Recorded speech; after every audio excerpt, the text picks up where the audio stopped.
Sous les murs de la prison de Manchester, ils sont venus attendre leur ami. Le voici. Ce matin-là, Michael Coe est libéré après 8 ans de détention. Cet Anglais s'est converti à l'islam et radicalisé à leur contact en prison. Il se fait aujourd'hui appeler Michael Ibrahim. Ils sont venus me chercher, ils ont fait 400 km pour moi. Je les aime, ce sont mes frères, à la grâce de Dieu. J'avais été transféré dans une autre unité, c'est là qu'on est devenus amis. Ils m'ont enseigné l'islam et appris des choses que je ne savais pas. Le phénomène de radicalisation en prison est connu, classique. Les autorités pénitentiaires ont bien essayé de transférer plusieurs fois Michael Coe, de lui proposer des séances d'accompagnement, de le déradicaliser. Rien n'y a fait. Vous ne pouvez pas forcer quelqu'un à changer son opinion. Aucune preuve n'a jamais démontré que c'était possible. Alors il faut travailler dur, parfois sur de très très longues périodes, pour faire réellement évoluer les gens.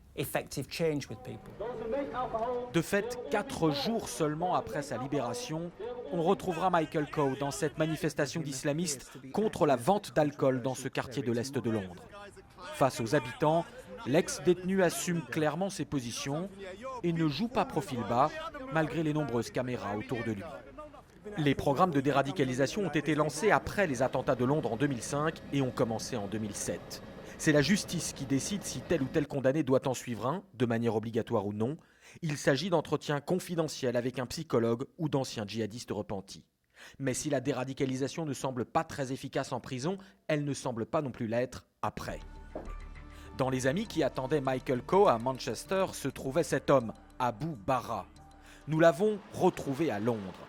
Ce professeur de charia a lui aussi fait de la prison pour appel au meurtre et incitation à la haine raciale. À sa sortie, il fut contraint de suivre un programme gouvernemental de déradicalisation pendant 6 mois et voici ce qu'il en dit. Je devais y aller une fois tous les 15 jours. Grosso modo, c'est comme une maison de quartier. Je jouais au billard, il y avait des jeux vidéo.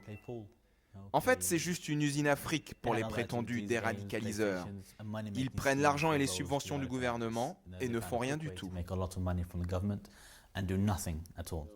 Assurément, le programme de déradicalisation n'a pas fait évoluer d'un iota sa vision très tranchée du monde. Clairement, il n'y a que 2 camps dans le monde, celui de l'islam et celui du non-islam, les ennemis de l'islam. Alors ce n'est pas dans votre intérêt de maintenir vos principes et vos valeurs. Il y a une meilleure manière selon laquelle vous pouvez vivre. C'est sous la loi de l'islam. Quelque temps après notre interview, Abu Bara a d'ailleurs été condamné et incarcéré à nouveau pour ses liens avec le groupe État islamique. Malgré nos demandes répétées auprès d'associations ou ici, auprès du ministère de l'Intérieur, nous n'avons pas pu obtenir au cours de notre enquête de bilan chiffré et nous n'avons pas pu trouver d'exemples probants d'une vraie déradicalisation réussie grâce à ces programmes. Pour autant, d'autres solutions peut-être plus prometteuses existent, mais celle-là du côté de la prévention. Pour beaucoup, le meilleur moyen est encore de travailler en amont auprès des jeunes des quartiers. L'humoriste Badman, musulman lui-même, a investi le net avec ses vidéos drôles mais éducatives. Dans celle-ci, il découvre que son cousin se radicalise, puis le confronte sur le terrain des idées et de la religion. Tu sais, ces gars-là, ce sont pas de bons musulmans, frérot. Ils te lavent le cerveau pour que tu penses comme eux veulent que tu penses. Aujourd'hui, Badman est accueilli en star dans tous les lycées de Grande-Bretagne, avec la bénédiction des autorités britanniques.